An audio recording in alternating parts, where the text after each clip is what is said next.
안녕하세요. 하트앤서울 복음방송 주안의 하나 4부 시작합니다. 주안의 하나 4부는 책 읽는 그리스도인과 은혜의 설교, 성경의 인물들과 사건을 만나는 바이블 드라마가 준비되어 있습니다.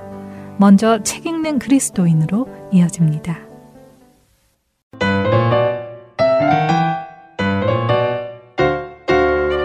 애청자 여러분 안녕하세요. 성도들에게 추천해드릴 만한 신앙서적을 읽고 내용 속에서 우리가 생각해 볼 것들을 함께 나누는 시간, 책 읽는 그리스도인 시간 진행의 정지혜입니다. 하나님을 믿는 그리스도인들도 때로 삶에서 기쁨을 잃어버릴 때가 있습니다. 마틴 로이드 존스 목사님의 빌립보서 강해 기쁨의 삶이라는 책 속에서 어떻게 다시 기쁨을 찾을 수 있는지 나누어 보겠습니다. 세상은 어찌 보면 고통스러운 시련의 장소처럼 보이기도 합니다. 우리가 살면서 겪는 시련과 괴로움은 종종 우리를 넘어뜨리기도 하지요. 예상치 못한 질병이 우리에게 다가오기도 하고, 직장을 한순간에 잃거나 가족 간의 큰 불화, 인간 관계에서의 큰 갈등이 벌어지기도 하고, 소중한 사람을 불시에 잃기도 합니다. 또 갑자기 금전적으로, 육체적으로 큰 피해를 입기도 할 뿐만 아니라 전쟁이나 자연재해 같은 일로 인해 많은 사람들이 고통을 겪고 슬픔에 빠지기도 합니다. 이러한 삶의 괴로움과 시련을 당하게 되면 주님을 모르는 자들은 단순히 세상을 또는 남을, 사회를 탓할 수도 있습니다. 세상 사람들은 그렇게 말할 수 있지만 주님을 만난 우리들은 또 다른 질문을 던지게 되지요. 하나님이 우리를 사랑하신다고 하시면서 왜 우리가 이해할 수 없는 일이 일어나게 하시는 걸까 하고 주님을 원망할지도 모릅니다. 이렇게 우리는 삶의 고난으로 인해 종종 기쁨을 잃고 살아갑니다. 또 어떤 이들은 삶의 여러 가지 문제들이 너무도 힘들어서 왜 나한테만 이런 일이 생겨야 하지 하고 자기 연민에 빠지기도 합니다. 다른 사람들은 별 문제도 없어 보이고 별다른 걱정 없이 평안하고 행복하게 사는 것 같고 기쁘게 사는 것 같아 보이기도 하지요. 그런데 정작 자기 자신을 돌아보면 자신이 초라해 보이고 불행이 끝날 것 같지 않다고 생각하기도 합니다. 거기서 오는 분노, 좌절, 낙심으로 인해 어떤 이들은 안타깝게도 주님을 떠나고 교회와 기독교를 등지기도 합니다.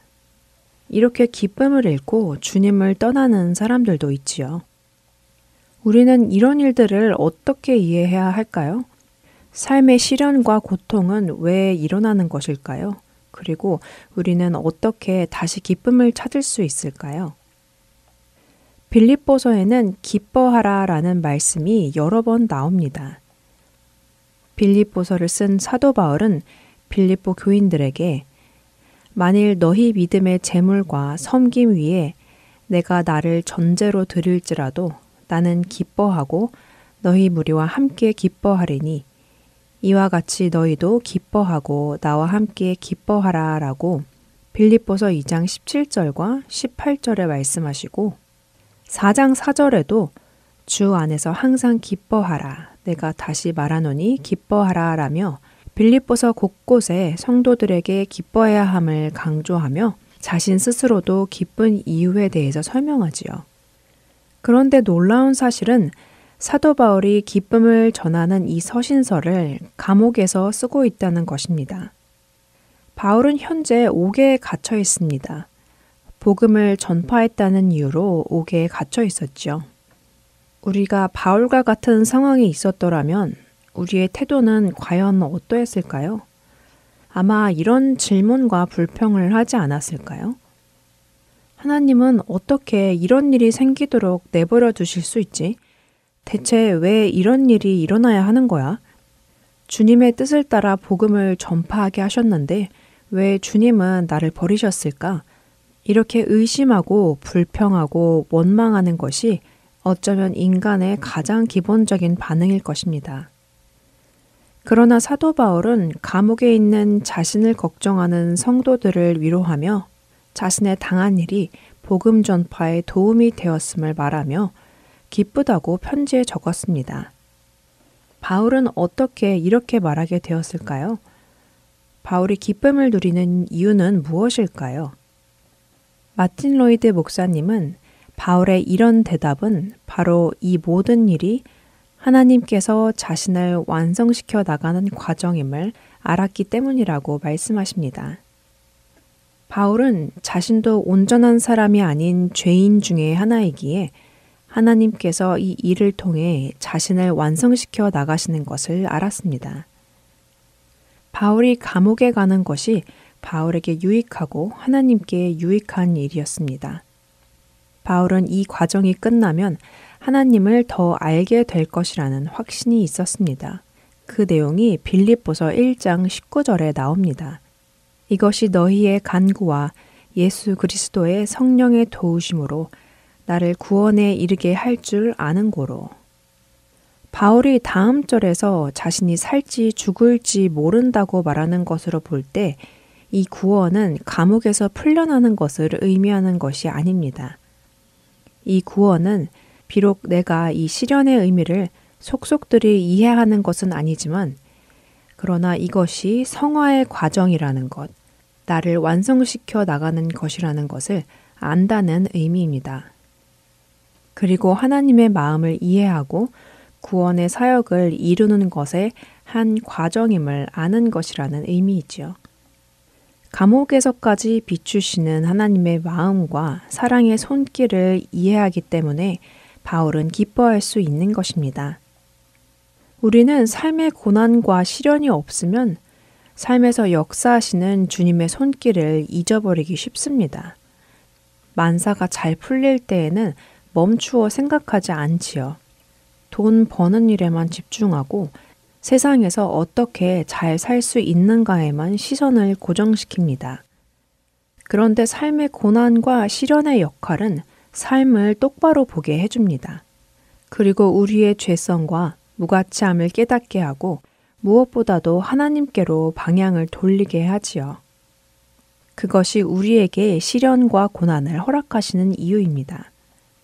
우리가 삶을 진지하게 생각하게 만드는 일은 무엇이든 유익하다고 마틴 로이드 목사님은 설명하십니다. 시련이 없으면 우리는 현재에만 매여 살기 쉽지요. 세상의 문제에서 하나님께로 눈을 돌리는 순간 그리스도인들은 나의 문제보다 크신 하나님을 보게 됩니다. 그 하나님의 마음을 이해하게 되면 문제를 넘어 움직이시는 하나님을 보게 됩니다. 하나님의 사랑을 절대적으로 확신하기에 사실 우리 자신의 문제를 잊게 됩니다.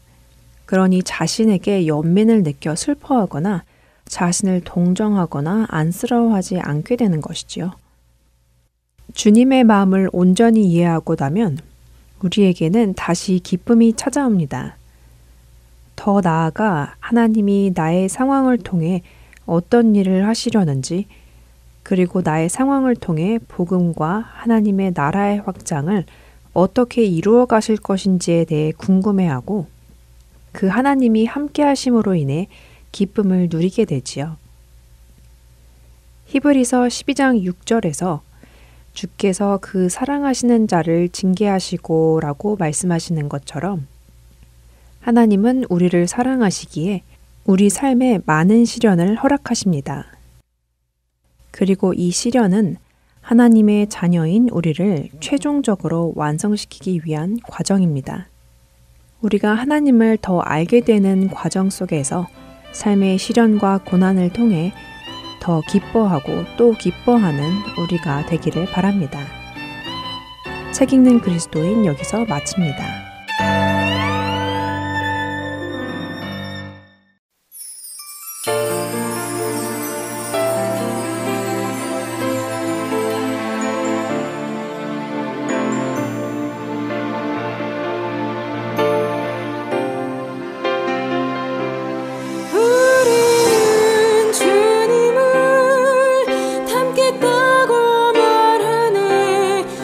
우리는 주님을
거르시고 오병이어의 기적 그런 능력을 닮으려 하면서 멸시와 조롱 속에 온갖 모욕을 참으신 성품은 외면하고 있다네.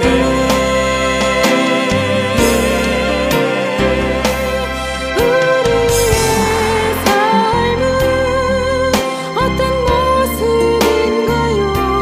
주님을 닮는 건 작은 예수 되는 것 때로는 힘들어도 우린 할 수 있어요.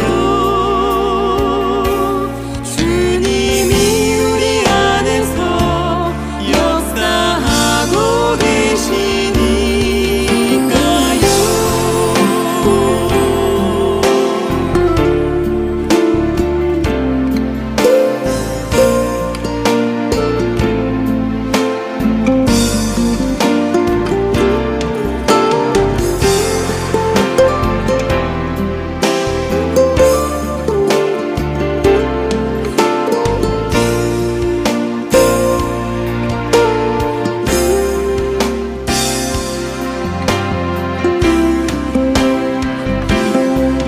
물 위를 걸으시고 죽은 자를 살리신 그런 능력을 닮으려 하면서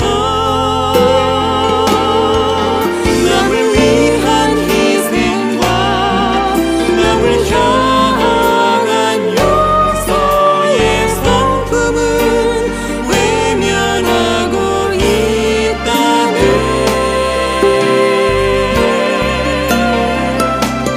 우리의 삶은 어떤 모습인가요? 주님을 닮는 건 작은 예수 되는 것 때로는 힘들어도 우린 할 수 있어요. 주님이 우리 안에서 역사하고 계시니까요. 역사하고 계시니까요.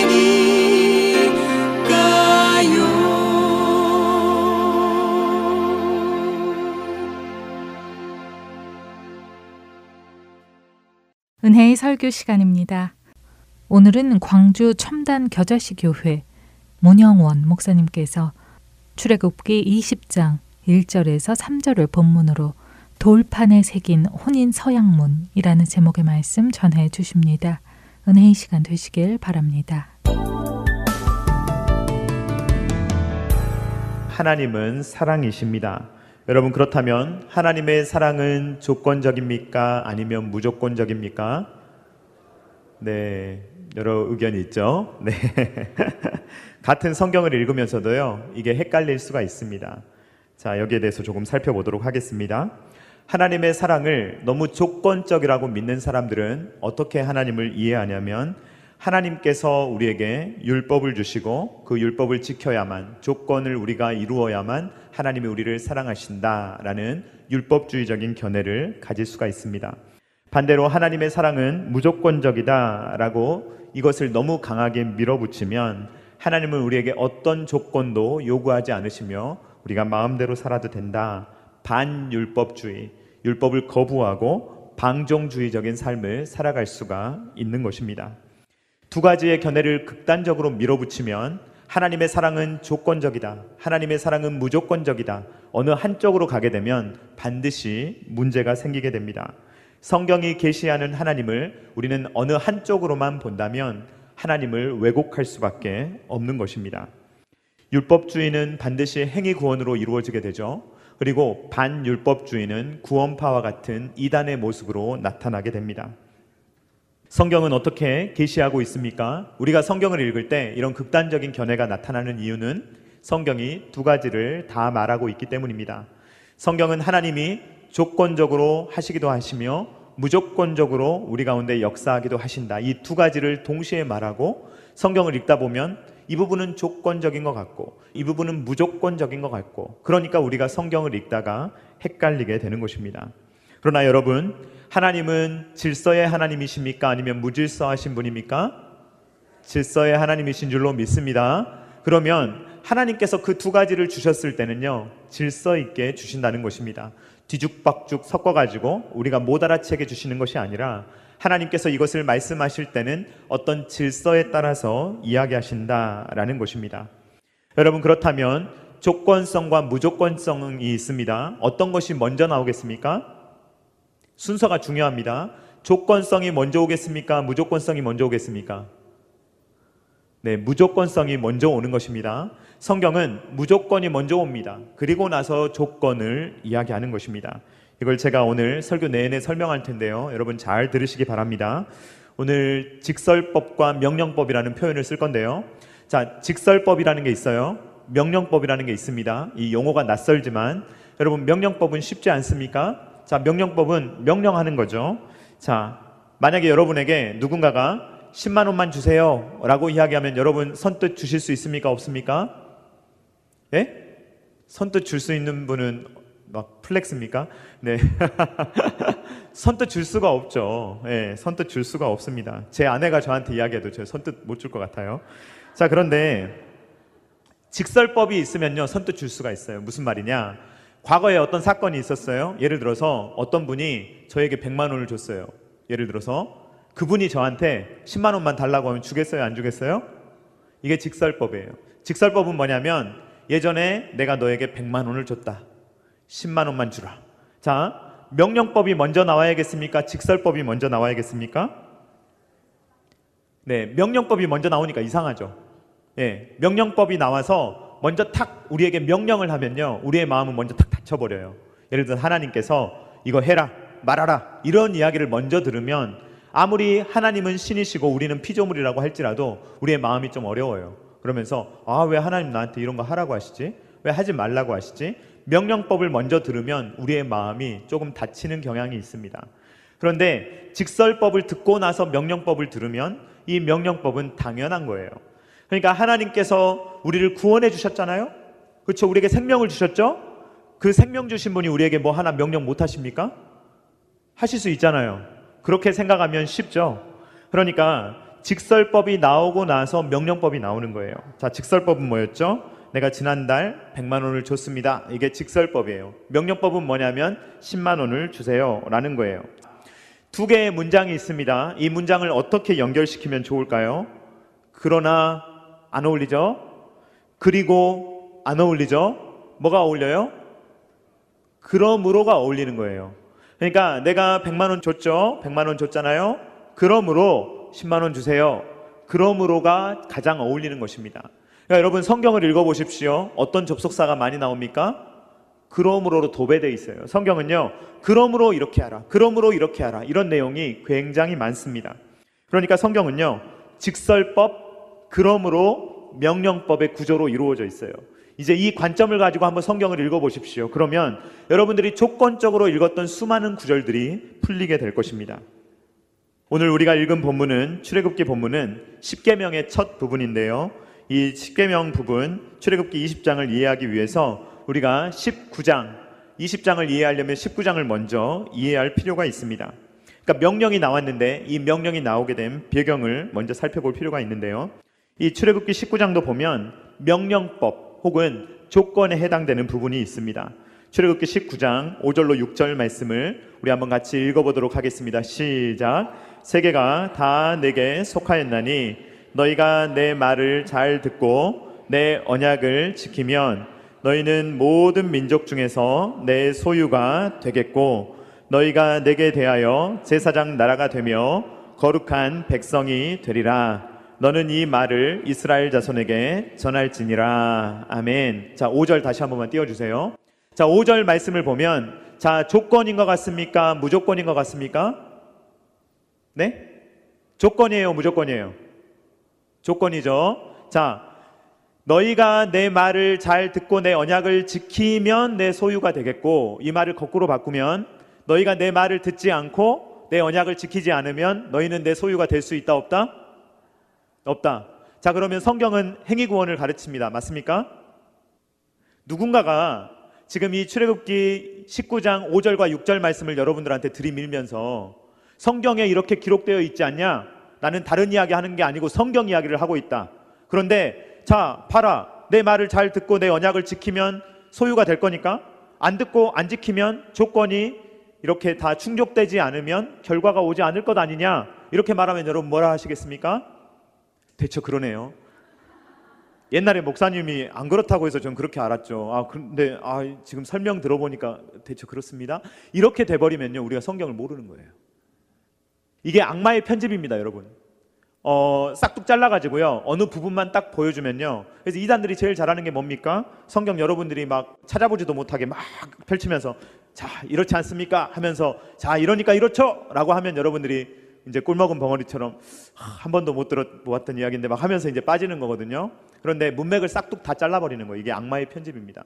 여러분, 연예인들도요, 어떤 이야기를 정치인들도 하잖아요. 그러면요, 악마의 편집을 하면요, 얼마든지 나쁜 사람 만들 수 있어요. 싹둑 잘라가지고 어떤 맥락이 없는 이야기를 딱 하게 만들면요, 그 말이 의미하는 문장이 제대로 안 들리거든요. 그러면 이상한 사람 만들기 참 쉽습니다.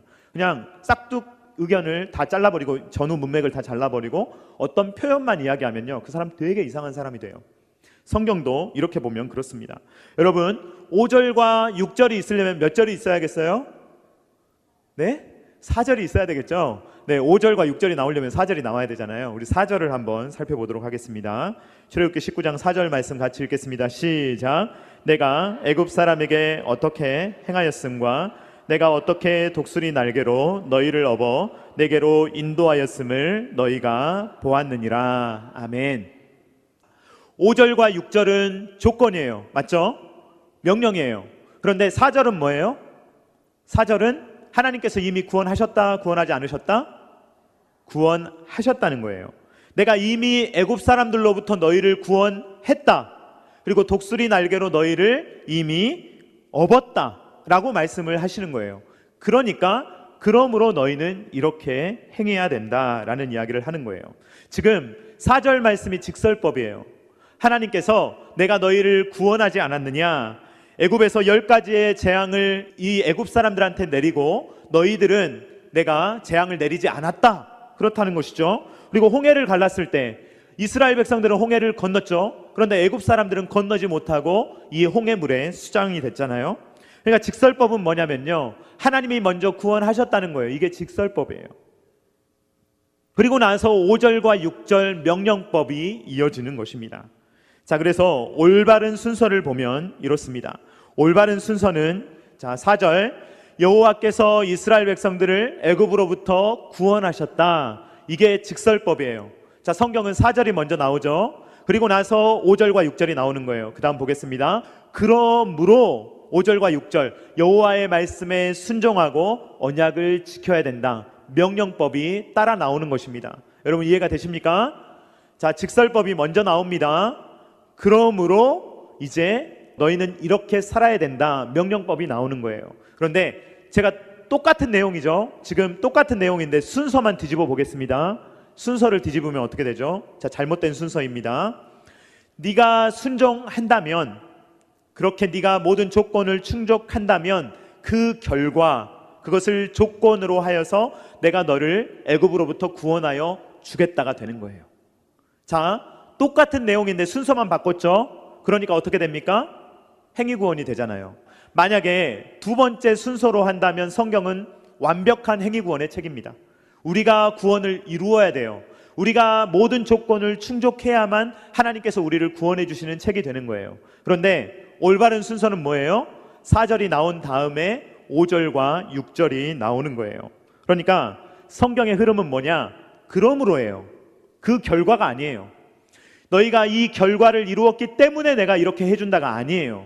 하나님께서 먼저 해주세요. 그리고 나서 이렇게 하라고 명령하세요.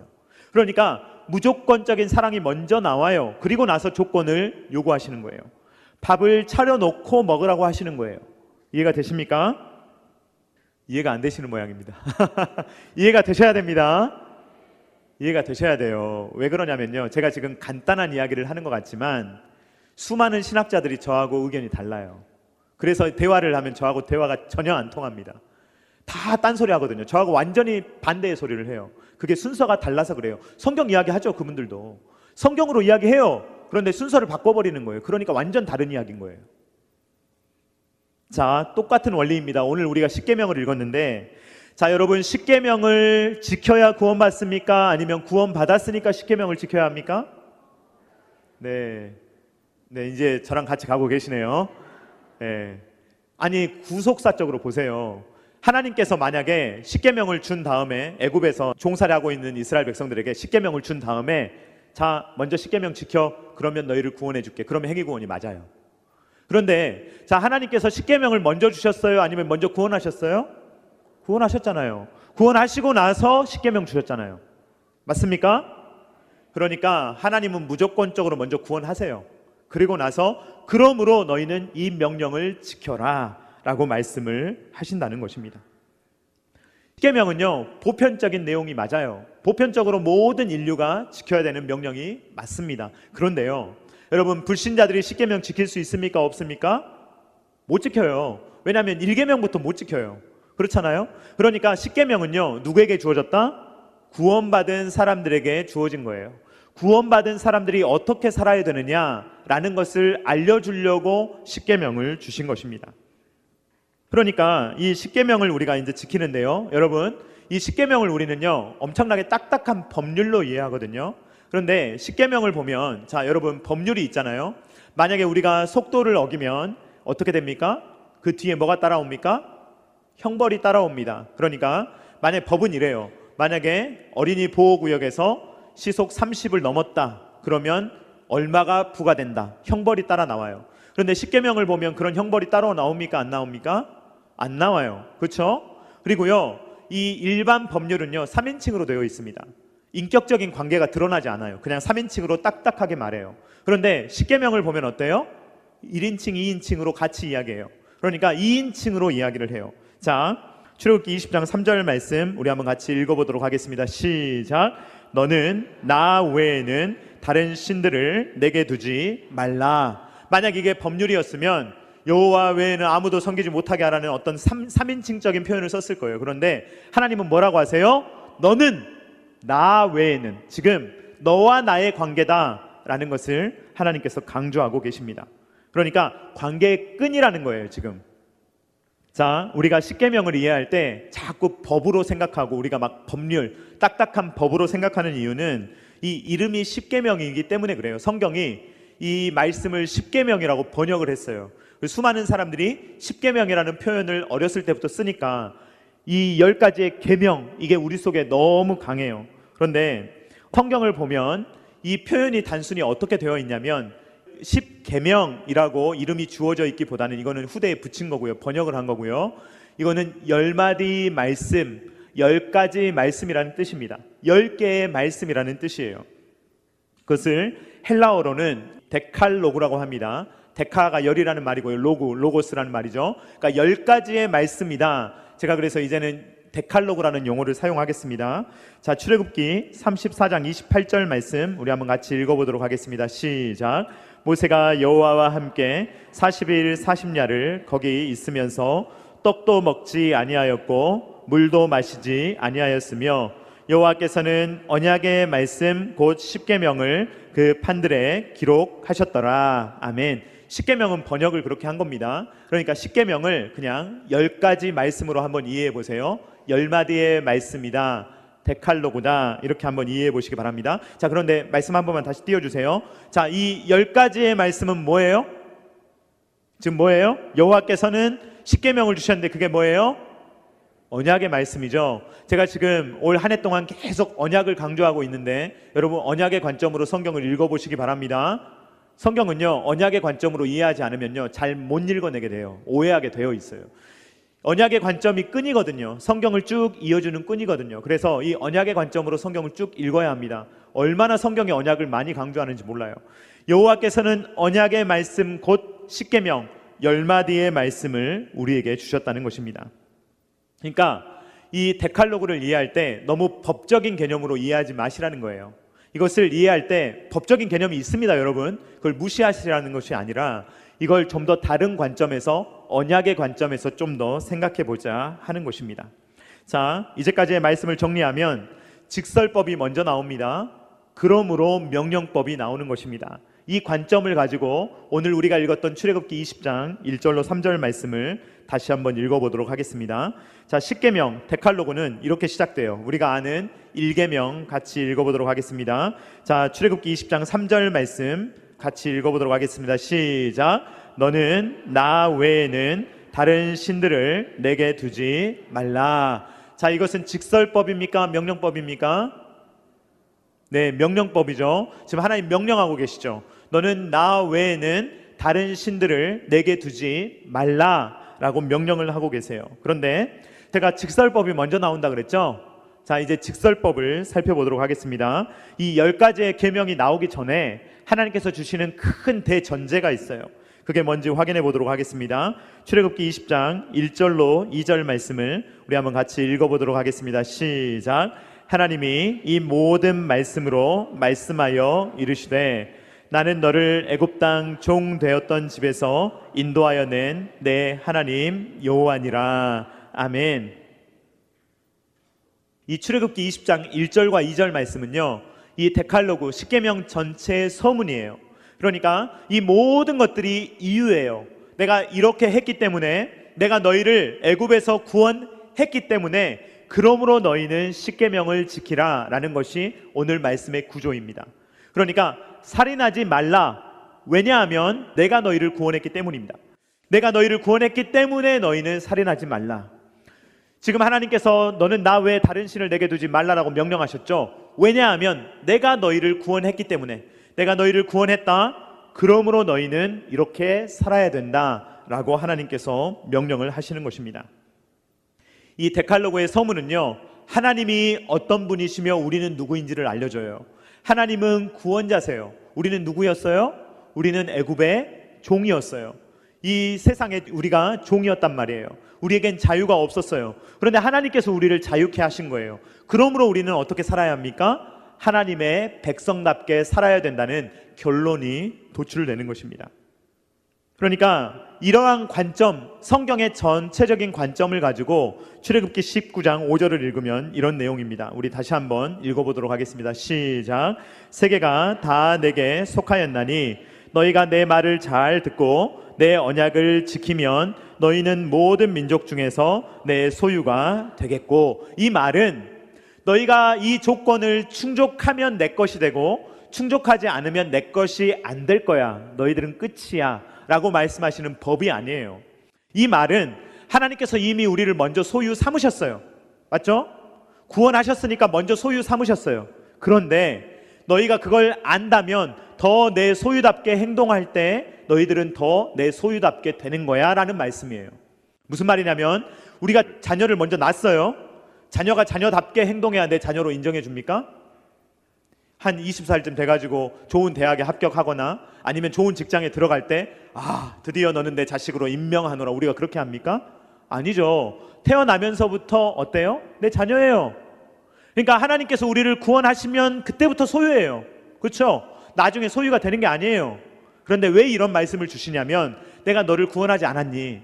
그러니까 내 소유답게 행동해 주렴이라는 말이에요. 이해가 되십니까?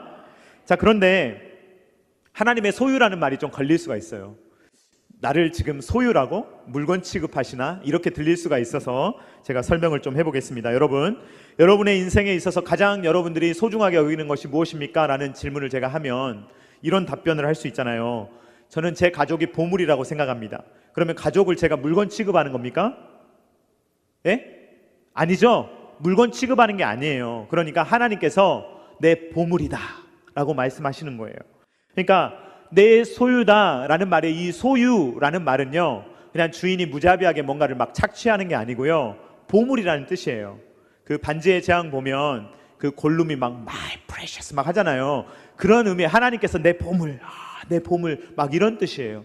그러니까 하나님께서요, 저와 여러분을 보면서 내 소유다라는 말은요, 막 그냥 내가 소유할 수도 있고 버릴 수도 있고 그런 게 아니고요, 내가 제일 소중하게 여기는 내 보물, 이런 뜻이에요. 하나님께서 너희는 내 소유다 나의 쇠골라다라고 하나님께서 말씀을 하시는 것입니다. 하나님의 보물같이 사시기를 주님의 이름으로 축원드립니다. 다른 사람들을 하나님의 보물처럼 여겨주시기를 주님의 이름으로 축원드립니다. 자, 하나님께서요 저희를 사랑하시는데 일방적으로 사랑하세요. 무조건적으로 사랑하세요. 그런데요 하나님이 어느 날이 되면요 우리에게 조건을 요구하십니다. 왜냐면요 인격이시라 그래요. 저희도 인격이고 하나님도 인격이에요. 우리가 자녀를 사랑할 때 우리가 정말로 자녀를 정말로 사랑하잖아요. 아낌없이 주잖아요. 저도 지금 저희 부모님이 연로하시지만 아직까지도 제가 부모님께 뭘 잘해드린 게 거의 없어요. 근데 부모님은 변치 않고 저를 사랑해 주세요. 저도 제 자녀가 뭐 저한테 많은 걸 해주는 게 아니잖아요. 근데 저는 자녀를 사랑하게 돼요. 이게 부모의 마음인 것 같아요. 하나님은요 일방적으로 사랑하세요. 그런데 자녀가 좀 크잖아요. 그러면 뭘 요구하게 되죠? 부모도 자녀도 좀 나를 사랑해 주기를, 좀 철든 아이처럼 해주기를 바라잖아요. 하나님의 마음이 바로 그와 같은 것입니다. 하나님께서요 우리를 일방적으로 사랑하시지만 내가 너를 사랑하지만 너도 나를 사랑해야 된다라고 조건을 붙이시는 겁니다. 저는 요즘 결혼식에 가면 가끔 이제 조금 씁쓸함을 느낄 때가 있어요. 왜냐하면 이 결혼식이 너무 가벼워지는 것 같아요 요즘에. 그러니까 물론 그렇지 않게 결혼을 하시는 분들도 많지만 어떤 의미에서 결혼식이 너무 이렇게 해치워버리는 어떤 식이 되어버리는 경우가 가끔 있습니다. 그러나 여러분 결혼식은요 결코 가벼운 것이 아닙니다. 언약식이잖아요. 결혼식은 언약식이에요. 누구 앞에서 하는 거예요? 하나님 앞에서 하는 언약식이에요. 그리고 누구 앞에서 하는 거예요? 하객들, 그러니까 많은 사람들을 증인으로 모셔놓고 하는 언약식입니다. 하나님과 사람들이 보는 앞에서 이 약속을 합니다. 이 약속을 평생 지키겠습니다 라는 것이 바로 결혼식입니다. 요즘에 결혼식에 가면요 부부가 서로 막 혼인 서약서를 읽어주기도 해요. 그러면요 그 순서가 저는 참 좋은 것 같아요. 그러면서 서로 막 이런 약속도 저런 약속도 하거든요. 자, 혼인 서약서를 우리가 꼭 읽지 않더라도 결혼 전에 막 이런 이야기를 서로 할 때도 있어요. 너무 사랑스러우면 우리가 서로를 향해서 어떤 약속을 할 때가 있습니다. 예를 들어서 뭐 이런 약속을 하기도 하죠. 뭐 남편들이 아내들에게 뭐 평생 손에 물을 안 묻히게 해주겠다, 뭐 이런 약속을 하는데 혹시 하신 분 계십니까? 저는 안 했습니다. 그건 못 지킬 것 같아서 제가 약속은 안 했어요. 그런데 우리가 서로에게 약속을 하잖아요. 그러면 제가 만약에 손에 물을 안 묻히겠다는 약속을 아내에게 했습니다. 자, 법적인 효력이 있습니까? 없습니까, 여러분? 제가 아내의 손에 물을 묻히는 순간 구치소에 갑니까? 아니죠. 이거는요 형법이 아니에요. 뭐죠? 서약을 하는 거예요. 그냥 아내와 저 사이에 있어서, 결혼에 있어서, 이 사랑의 관계에 있어서 약속을 하는 거지, 이게 어떤 법적인 강제성이 있는 게 아니라는 말입니다. 그러니까 저는요 오늘 이 데칼로그를 여러분들이 좀 더 넓은 관점에서 봤으면 좋겠어요. 이걸 막 법적인 관점에서 안 지키면 막 끌려가고 이런 식으로 보는 것이 아니라 하나님과의 혼인 서약서로 읽어보실 것을 제가 한번 유비적으로 설명을 드리는 것입니다. 자, 성경은 이렇게 이야기하진 않아요. 이 십계명은 혼인 서약서다, 성경이 그렇게 말하진 않아요. 그런데 창세기부터 요한계시록까지 쭉 보면 우리와 주님의 관계는 어떤 관계입니까? 포도나무와 가지의 관계이기도 하고, 주님은 우리의 머리와 우리는 몸이기도 하고, 성경이 말하는 관계는요 생명관계인데, 특별히 주님께서 우리를, 교회를 신부로 삼으세요. 그리고 예수님이 우리의 누구예요? 신랑이세요. 그러면 신랑과 신부가 서로 혼인 서약서를 나눌 때 가장 중요한 고백은 뭐냐면 나는 너뿐이고 너는 나뿐이야, 이렇게 서로, 그렇죠? 서로가 배타적인 관계가 되는 것, 이게 가장 소중한 것입니다. 그러므로 하나님께서 뭐라고 명령하시는 거예요? 너는 나 외에 다른 신들을 내게 두지 말라. 이 말을 딱딱하게 이해하면 법률이지만 잘 생각해 보면 이런 말이에요. 좀 풀어서 이야기하면 너는 내 거야, 그러니까 너도 나만 봐. 이게 하나님의 일계명이에요. 그러니까 이거는 법으로 주어졌다기보다 하나님께서 정말로 우리와 사랑의 관계를 나누기 원하시기 때문에 너는 내 거야, 너도 내 거여야 돼, 이러면서 서로가 서로를 정말 온전히 소유하는. 그런데 이 십계명 데칼로그를 어디에 새겨주셨습니까? 돌판에 새겨주셨잖아요. 그것은 뭐죠? 그나마 오래가는 게 돌이잖아요. 그러니까 돌도 영구적인 것은 아닙니다만 그나마 오래가는 게 돌이란 말이에요. 그래서 오늘날에도 저기 박물관에 가보면 돌 같은 게 오랫동안 보존되어 있잖아요. 글씨 같은 게 박혀 있고. 그러니까 하나님께서 돌에다가 사랑을 새겨서 우리에게 주시는 거예요. 변치 말자라고 하시는 겁니다.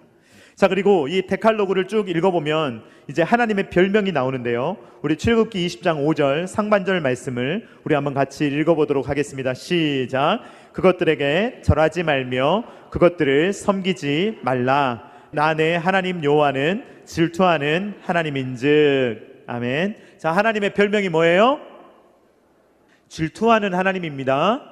어떤 사람들은요, 이런 내용 보면요, 신이 무슨 옹졸하게 자꾸 질투를 하고, 아니 신이면 모두 사랑해줘야지, 아무 차별 없이 아무리 신을 미워해도 그냥 사랑하고 다 구원해줘야지, 왜 누구는 구원해주고 누구는 구원하지 않고, 참 옹졸한 신이다, 난 그런 신 같으면 안 믿으련다, 이런 분이 참 많거든요. 근데 그분은 참 바보 같은 사람이에요.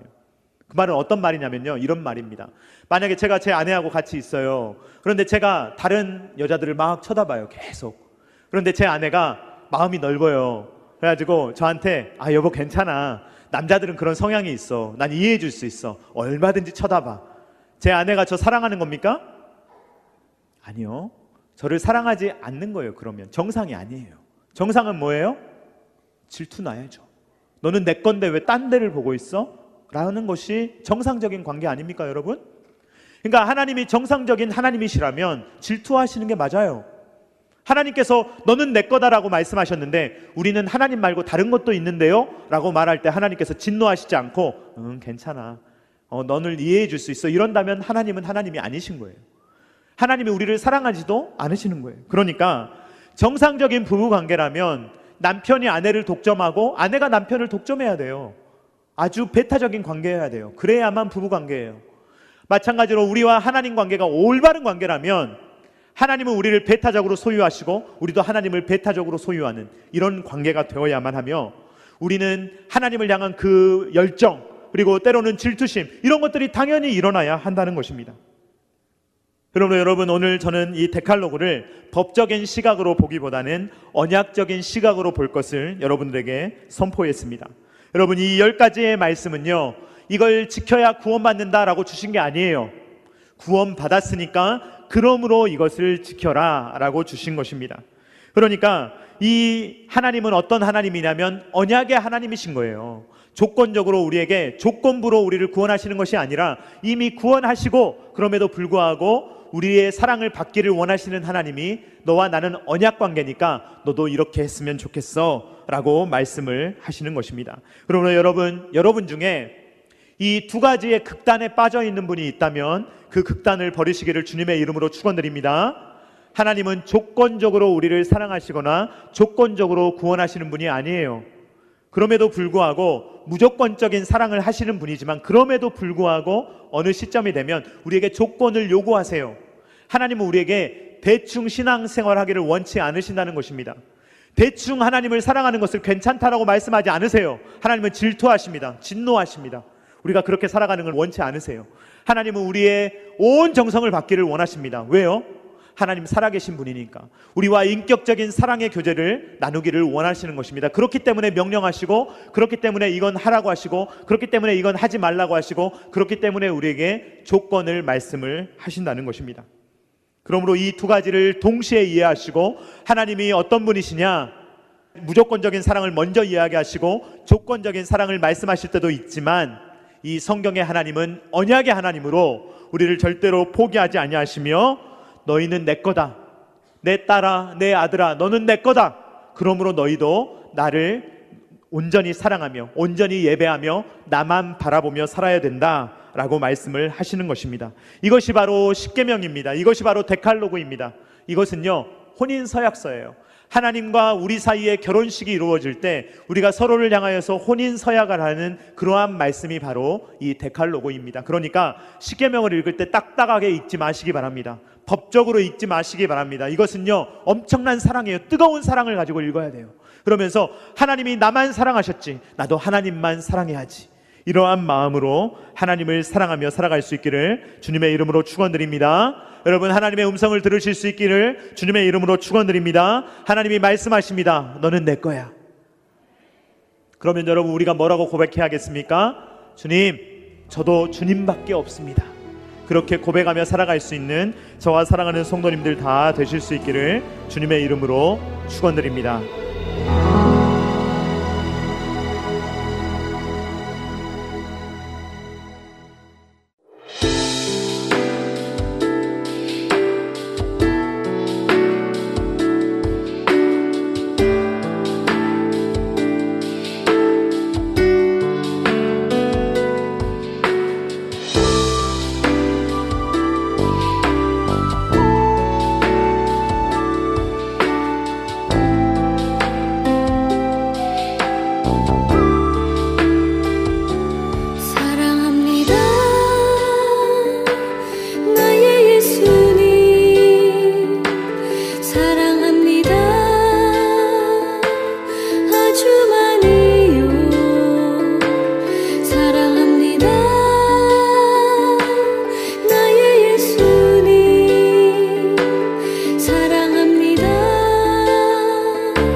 하트앤서울 복음방송은 더 나은 방송과 더 많은 방송을 제작하기 위해 편집 봉사자를 찾고 있습니다. 매주 3시간의 시간을 헌신하실 수 있는 분들은 사역에 동참하실 수 있습니다. 컴퓨터가 익숙하지 못한 분들을 위한 기초 편집 교육도 준비되어 있습니다. 사역에 동참하시고 싶은 분들은 전화번호 602-866-8999로 연락 주시기를 부탁드립니다. 하나님의 은혜에 감사하여 나의 시간을 드릴 수 있는 여러분들의 많은 참여를 기다립니다.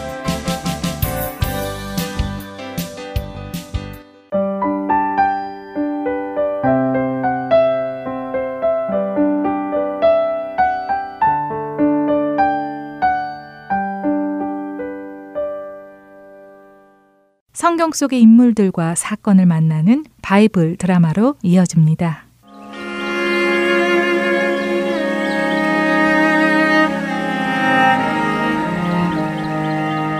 애청자 여러분 안녕하세요. 바이블 드라마 열왕기편 진행의 박용규입니다. 두 나라로 나뉘어진 남유다와 북이스라엘. 남유다의 르호보암은 북이스라엘을 징벌하려 했지만 하나님께서 선지자 스마엘을 보내셔서는 이 일을 하나님께서 하신 것이니 북이스라엘과 싸우지 말라고 하셨기에 전쟁을 포기했습니다. 한편 북이스라엘의 여로보암 왕은 하나님의 성전이 남유다의 땅 예루살렘에 있기에 자신의 백성들이 그곳으로 제사를 지내려 다니다가는 남유다 사람이 될 것 같아 한 가지 묘책을 강구해내지요. 그 묘책이란 무엇일까요? 그래, 내 백성들이 자꾸 남유다로 내려가서 제사를 지내다가는 르호보암의 백성이 되어 나를 죽일 것이 분명하니 백성들이 예루살렘에 가지 않고도 제사를 지낼 수 있도록 북이스라엘에 제단을 지으면 되겠구나. 난 역시 똑똑해. 여로보암은 자신의 왕권을 스스로 지키기 위해 북이스라엘 베델과 단 지역에 금송아지를 만들어 두고는 백성들로 하여금 그것을 예배하게 하는 죄를 저지르지요. 여봐라! 하나님께서 나를 이스라엘의 10지파의 왕이 되게 하셨으니 우리는 더 이상 예루살렘으로 가서 하나님께 제사를 지낼 필요가 없다. 그러니 이제 내가 우리 북이스라엘 백성들을 위해 북으로는 단 지역에 남으로는 베델 지역에 여호와 하나님을 위한 제단을 만들 테니 백성들은 그곳에 가서 하나님께 제사를 지내도록 해라.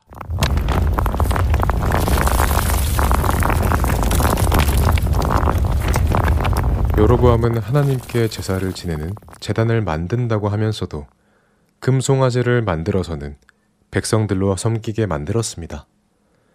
그는 자신의 조상들이 처음에 이집트에서 탈출한 후 시내산 아래에서 했던 죄를 다시 저지른 것입니다. 나의 백성들이여, 보라! 너희를 이집트 땅에서 인도하여 낸 너희의 신들이다! 여로보암은 원래 레위지파 사람들이 백성들을 도와 하나님께 제사를 지내도록 해야 함에도 불구하고 자기가 마음에 드는 사람 중에서 아무나 뽑아 제사장으로 삼아 백성들의 제사를 돕도록 했습니다. 또한 하나님께 제사를 지내는 절기마저도 모세의 율법을 따라 드리는 것이 아니라 자기 마음에 드는 날짜를 따로 정하여 백성들에게 드리도록 했지요. 이렇게 함으로 여로보암은 북이스라엘과 남유다의 인연을 끊으려 하였습니다. 북이스라엘 백성들은 여로보암이 만들어준 금송아지를 찾아가 그렇게 하나님께 제사를 드리기 시작했습니다.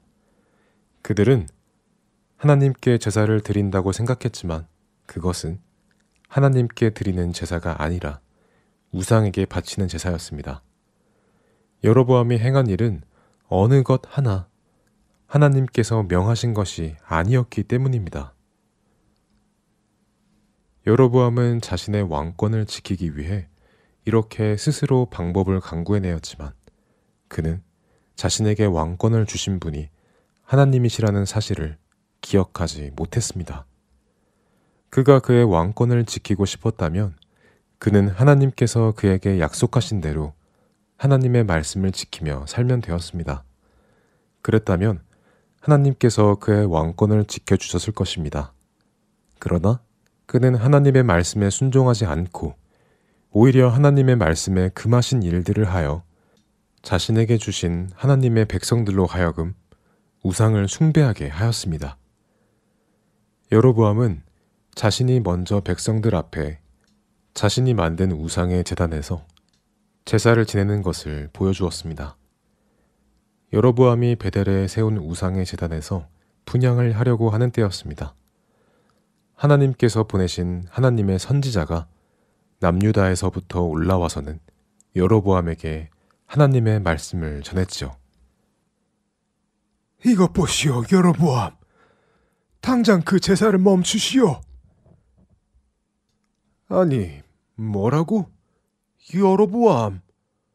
아니, 이놈이 어디서 왕의 이름을 함부로 부르느냐? 무엇하느냐? 어서 저놈을 잡아 죽이도록 해라. 물러거라. 나는 하나님에게로부터 보냄을 받은 선지자다. 하나님께서는 베델에 이 제단을 두고 말씀하셨소.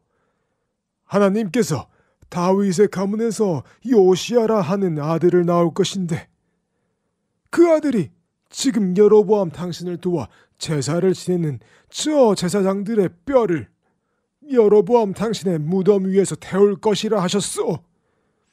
그 징표로 오늘 이 제단이 갈라지고 그 제단 위에 재가 쏟아질 것이오. 에? 무엇이라고? 이런 발칙한 놈을 보았나? 무엇들 하느냐? 어서 저놈을 체포하지 않고 어서 저놈을 잡아라. 여로보암이 자신의 호위병들을 향해 손을 들어 하나님의 선지자를 잡으라고 명령하던 바로 그때였습니다. 아니, 이게 어떻게 된 것이냐? 선지자를 잡으라고 명령하기 위해 들었던 여로보암의 손이 오그라들기 시작했습니다.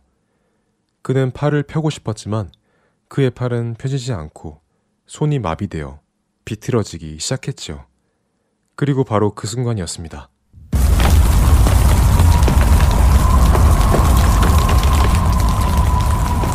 선지자의 말대로 여로보암의 제사를 드리려던 제단이 반으로 갈라지면서 제단 위에 있던 재들이 쏟아져 내렸습니다. 자신에게 일어나는 일과 제단에 일어나는 일을 보며 여로보암은 두려움에 떨기 시작했습니다. 아니, 누가 날 좀 살려주시오. 하나님의 징조가 나타난 북이스라엘. 여로보암은 어떻게 할까요? 바이블 드라마 열왕기 편 다음 시간에 뵙겠습니다. 안녕히 계세요.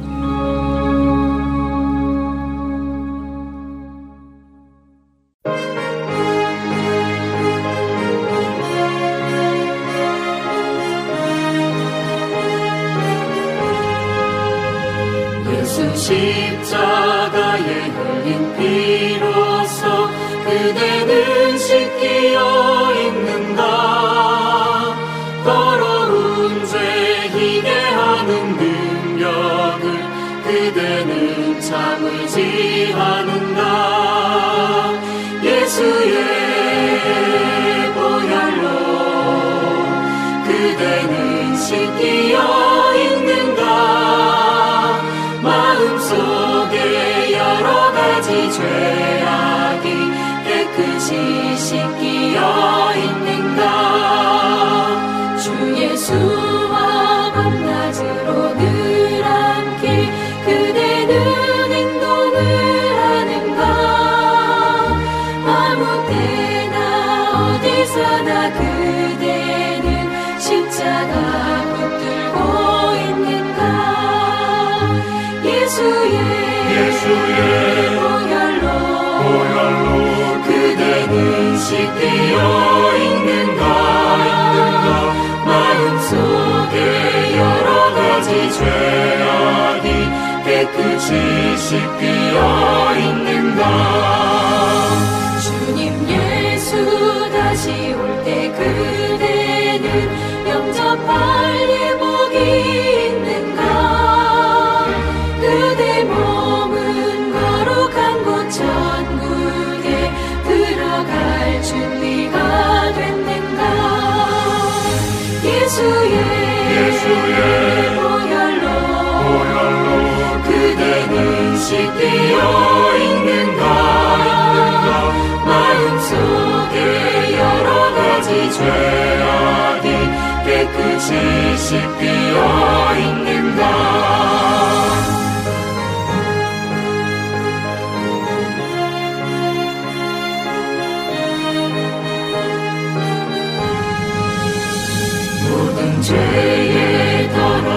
주신 예복을 주 앞에 지금 나가소서. 샘물같이 솟아나는 보혈로 눈보다 더위게 씻으라. 예수의 보혈로 그대는 씻기어 있는가. 마음속에 여러 가지 죄악이 깨끗이 씻기어 있는가.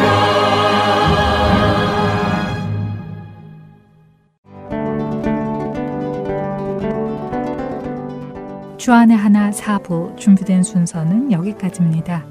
언제나 주님의 임재 안에 거하시는 우리 모두가 되길 소망합니다. 다음 시간에 다시 찾아오겠습니다. 안녕히 계세요. 고맙습니다.